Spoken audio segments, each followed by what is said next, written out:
देखिए 12 नंबर क्या कह रहा है कि एक समकोण त्रिभुज की एक भुजा 12 मीटर है। अच्छा, इसके कर्ण तथा दूसरी भुजा का अंतर 8 मीटर है, तो इसकी दोनों भुजाएं की लंबाई और क्षेत्रफल ज्ञात करना है और हीरोन सूत्र से इसको जांच भी करना है। चलिए, तो एक हम लोग समकोण त्रिभुज ले लेते हैं। ये आपका समकोण त्रिभुज हो गया। चलिए इसका नाम लिख देते हैं कुछ, ठीक है। चलिए इसका नाम ले लेते हैं। ये हो गया ए, ये हो गया बी और ये होगा सी। चलिए हम लोग मान लेते हैं कि एक भुजा जो है ये बीसी मान लेते हैं, ये 12 मीटर दिया हुआ है, ठीक है। एक भुजा या तो ये होगा या तो ये होगा, कोई एक माना जा सकता है। और क्या कर रहा है कि और इसके कर्ण और दूसरी भुजा का अंतर क्या है, 8 मीटर है। तो अगर हम लोग इसके लंब को x मीटर मान ले तो आपको कर्ण को कितना लेना होगा, x प्लस 8 मीटर ना, क्योंकि दोनों का अंतर 8 है। चलिए अब इसके बाद यहाँ पाइथागोरस लगाएंगे। तो सबसे पहले लिख देते हैं कि माना समकोण त्रिभुज की दूसरी भुजा या लंब भी लिख सकते हैं, समकोण त्रिभुज का लंब, क्योंकि हम तो आधार 12 मान लिए हैं, त्रिभुज का लंब या दूसरी भुजा भी लिख सकते थे, बराबर x मीटर, ठीक है। और समकोण त्रिभुज का कर्ण, समकोण त्रिभुज का कर्ण क्या हो जाएगा आपका, x प्लस 8 मीटर। अब देखिए त्रिभुज ए बी सी में पाइथागोरस जब लगाएंगे तब हो जाएगा AC square plus BC square बराबर में AB स्क्वायर। लिखा जा सकता है ना इस तरह से, यानी हो जाएगा x स्क्वायर प्लस 12 का स्क्वायर बराबर में x प्लस 8 का स्क्वायर। तो ये x स्क्वायर 12 का स्क्वायर 144, यहाँ फॉर्मूला लगा दीजिए, a square plus 2 into a into B और प्लस बी स्क्वायर, ठीक है।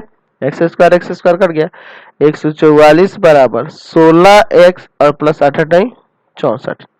चलिए आगे सॉल्व करते हैं, इसको इधर लाते हैं या इसी को उधर लेके चले जाते हैं। तो ये माइनस का 16x इधर आ जाएगा और इसको उधर लेके चले जाते हैं, मतलब 64 में से 144 घटा देना है। माइनस का 16x बराबर में हो जाएगा माइनस का 80, यानी x बराबर आ जाएगा 80 बट्टा 16, 5 बार में कट जाएगा ना, 5 मीटर आ गया।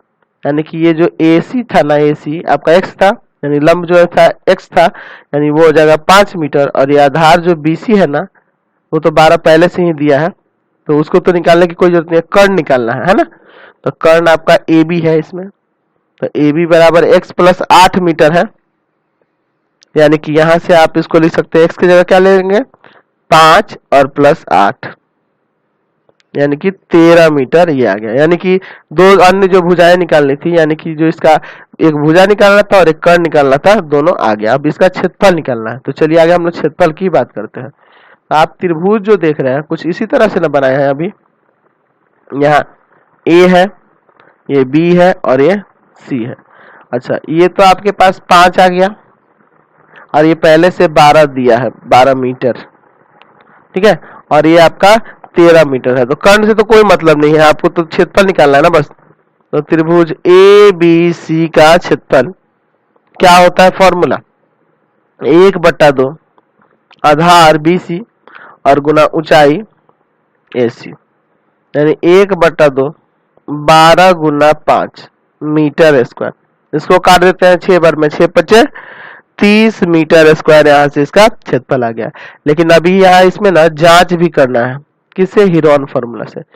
तो देखिए A शीर्ष के सामने वाली भुजा A हो गई, B शीर्ष के सामने वाली भुजा B हो गई और C शीर्ष के सामने वाली भुजा क्या हो गई, C हो गई।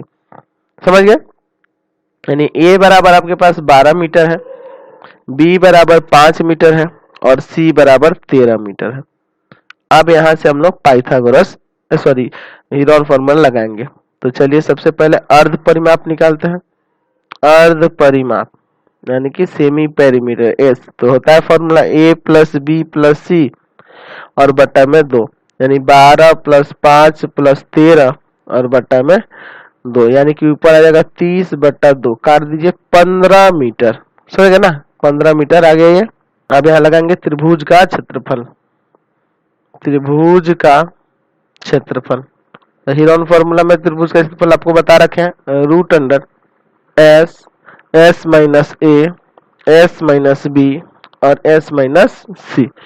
चलिए √S की जगह 15 माइनस 12 15 माइनस 5 और 15 माइनस 13, ये ना होगा।